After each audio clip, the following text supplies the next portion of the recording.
I do remember when I was younger, the first time that I ever saw this production, I was probably like 8 or 9 years old, and thinking that it was the first time that I ever saw like magic performed on stage.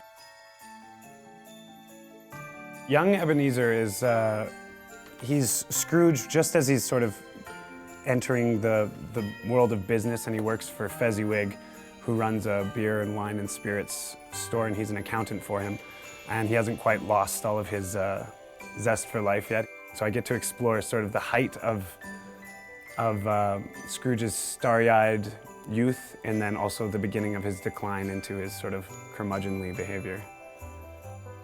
It's a lot of fun playing young Ebenezer because, especially since it's my first year in the production, a lot of the scenes around young Ebenezer are about him being the new employee at Fezziwig and people toasting him and celebrating him as a new employee. And since I'm kind of a new employee in this theater, those scenes are always kind of really satisfying on a sort of meta-theatrical level for me, because I'm experiencing a similar sort of situation as young Ebenezer, coming into a big sort of family that is a bit of an institution. Everyone knows each other really well.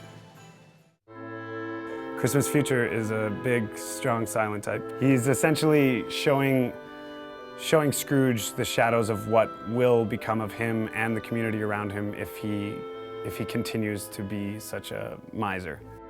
I think it's possible for people in real life to change as drastically as Scrooge does, and even though the events in this play are of a spiritual nature, of spirits coming in and showing what a real human would never actually be able to see, like into the future or relive your past in an actual visceral way. But I think that there's events that happen in real people's lives where you're faced with a choice. You can reflect on your past and whether or not you're happy with what you're doing. I do think that people change that drastically, and sometimes it's overnight. Sometimes it's not. Sometimes people never change. The Christmas spirit for me is getting together with family, whether that's your actual family or whether it's your chosen family, which is your friends and the people you decide to surround yourself with. I think people will come see the show because it reminds you that love and generosity are just as easy as making a choice to saying, hello, Merry Christmas, Happy Holidays, I love you, to somebody who's near you.